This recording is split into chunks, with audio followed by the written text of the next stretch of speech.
So good news ni mga parno kay makauli na si Duterte, makagawas na siya sa ICC. Pero naay good news, naa say bad news. Pero ang bad news ani mga par, medyo dili kaayo siya sakit. Pero nang sige na lang, okay ra na, bahalag ng si Duterte, iguli ni Duterte, gawas ni Duterte sa ICC. Dili siya makauli sa Pilipinas. So mayong adlaw kanatong tanan ug welcome back sa atong channel. So mga par, kanang pasensya day kayo ninyo nga usahay magtagalog ko, usahay kay naaman ko yung mga Tagalog nato nga nagtan-aw nato. Mo nang usahay digin malikayan ako nga usahay magtagalog gid ko. Okay ra nato mga Bisaya kay kita mga Bisaya makasabot man ta og English, makasabot ta og Tagalog.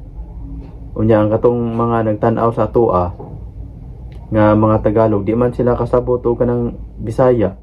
Mo nang hatagan sa nato sila og higayon nga makasabot sila sa atong mga gipang yaw-yaw nato. So karon mga par, kanang good news ni sa mga katong nagmahal ni PRRD, sa katong nagampo nga makagawas na si PRRD ngadto sa ICC ug madismiss ang iyang kaso. So good news ni mga parno kay makauli na si Duterte, makagawas na siya sa ICC. Pero naay good news, naa say bad news. Pero ang bad news ani mga par, medyo dili kaayo siya sakit. Pero nang sige na lang, okay ra na, bahalag ng si Duterte, iguli ni Duterte, gawas ni Duterte sa ICC. Dili siya makauli sa Pilipinas.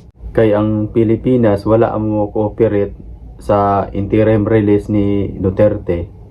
Hibaw na ta mga par sa administrasyon karon nga kanang kontra kayo nila si Duterte. Munang wala sila makig-cooperate. Munang si Duterte adto sa mo uli sa laing nasod, pero wala gihinganlan mga par kung unsa nga nasod nga mo star si Duterte. Kay kanang kibaw na ta nga para sana sa iyang sitwasyon, kay kibaw tap ng peligro pa kayo ang kinabuhi ni Duterte karon mga par. Kay kibaw na mo nga kanang naagi gusto kayo nga si Duterte kanang mapahamak gyud si Duterte. Mo na nga nang matud pa ni ng Nicholas Kaufman ang iyang legal counsel nga si igawas ni Duterte sa ICC sa iyang detention cell, kanang adto siya sa muuli sa laing nasod. Pero wala gihinganlan ni Nicholas Kaufman kay para sana sa seguridad ni Duterte, kay wala takibaw nga ang katong mga tao nga gusto kayo nga si Duterte mapahamak basin o kanang atngan ba. Pero sige lang, okay ra ni mga par, okay ra na siya nga bahalag dili siya makauli sa Pilipinas. At least kanang mahugaway na ang iyang paglihok-lihok ba, nakalakaw na siya sa gawas, maka-exercise na siya og tarong, o makakaon na siya sa iyang mga pagkaon nga gikahinaman, katong mga pagkaon niya nga pang Bisaya nga pagkaon ba, pang pobre nga pagkaon.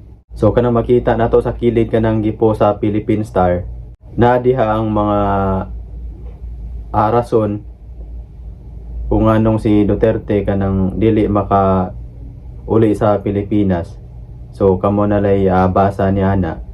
So magpasalamat ang mga parno nga si Duterte kanang iyang kaso nga to sa ICC na dismiss, and then makauli na si Duterte, makagawa na siya sa detention cell o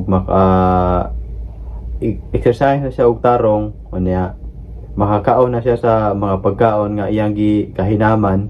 Pero okay ra na nga si Duterte dili lang sa mole sa Pilipinas, kay para man sana sa iyang seguridad, kay wala ta kibaw mga par nga iguli ni Duterte kanang atngan raw niya siya. Unang mas bintaha nga naasa siya gibutang sa iyang pamilya nga to sa laing nga nasod, pero wala gihinganlan mga par kung unsa nga nasod. Kay basin unya o kanang sundan unya, kay kibaw biya ta nga ang kaning nangasuko ni Duterte na asa na sila yung mga power kasi mangita og paagi nga makuha nila si Duterte. Unya para ma-update mo mga par sa atong mga i-upload nga mga video kay kini ato ni Atngan. Unya palihog kung subscribe anang subscribe button na sa akong kilid para ma-update mo sa atong mga ipang-upload nga mga video.